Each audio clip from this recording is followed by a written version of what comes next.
Picture this. It's Amsterdam, 1637. Absolute, pure chaos in the streets. You've got grown men screaming orders, sweating through their fancy aristocratic collars, literally tearing at each other. And what exactly are they fighting over? It's not gold, it's not real estate, it's flower bulbs, tulips.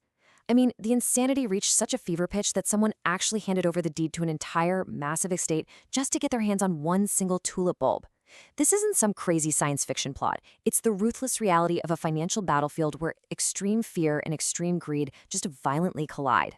So let's dive right into part 1, madness and collapse. 90%. And no, that is not some wild clearance sale. That is the sheer amount of value a single tulip bulb lost practically overnight in February of 1637. It just perfectly captures the devastating, violent reality of a bubble bursting. Literally in the blink of an eye, these newly minted self-made millionaires found themselves completely trapped in inescapable debt. And you know what? Absolutely no one is immune to this stuff. Not even history's greatest minds. Look at Isaac Newton. The guy lost an absolute fortune in the South Sea bubble of 1720. He famously realized that, hey, he could calculate the exact pull of gravity and map out the universe, but he was completely defenseless against the hysterical gravity of a panicked market. Kind of makes you feel a bit better about your own bad trades, right? Moving on to part 2, let's look at the actual nature of bubbles. At its core, an economic bubble is basically just a massive disconnect. It's this loud, chaotic illusion of inflated prices that completely ignores the quiet reality of underlying fundamentals. A bubble really forms when people just throw an asset's true value right out the window.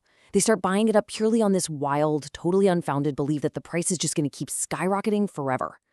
But here's the thing, not all bubbles are created equal. You have equity bubbles like the Roaring '20s or the dot-com boom, and those are usually tied to real, tangible innovation, actual assets.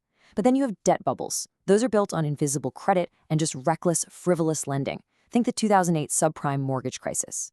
The key difference to remember here is that debt bubbles usually inflict systemic wounds that are far, far deeper than equity ones. Now, there's this fascinating concept by the investor George Soros called reflexivity, and it completely shatters this old idea that markets always just naturally balance themselves out.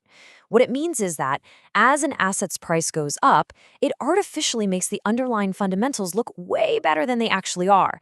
That fuels even more optimism, which changes expectations, which drives the price even higher.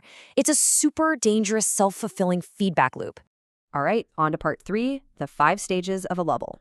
If you trace this out, it's essentially the heartbeat of human greed. It always starts with displacement. That's some new opportunity or tech that shocks the system.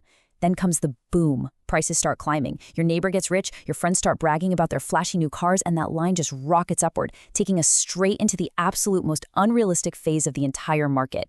But then, right at the peak of euphoria, where reality is just completely abandoned, and everyone suddenly thinks they're a trading genius, the cracks start to appear. We hit the peak and face the early signs of financial distress. And then, the floor just gives out. We plunge straight into collapse and revulsion. Blind panic takes over. Everyone is literally trampling each other trying to sell. It is a total freefall straight into the abyss. Which brings us to part 4, herd mentality.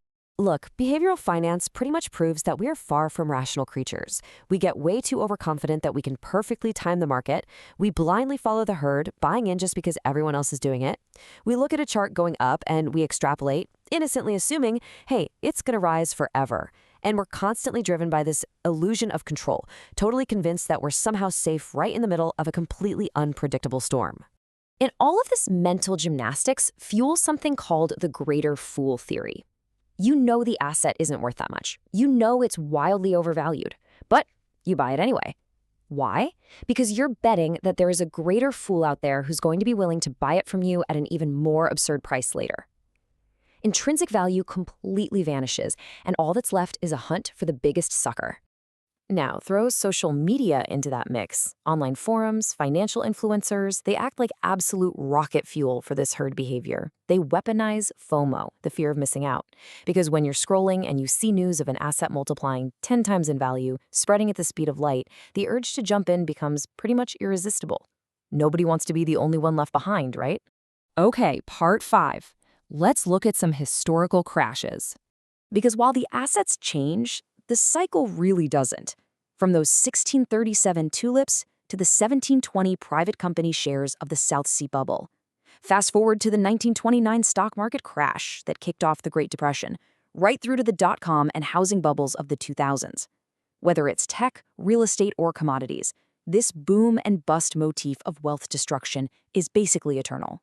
Take 1720, for example. You actually had two massive crashes happening almost simultaneously: the South Sea Bubble in England and the Mississippi Bubble over in France.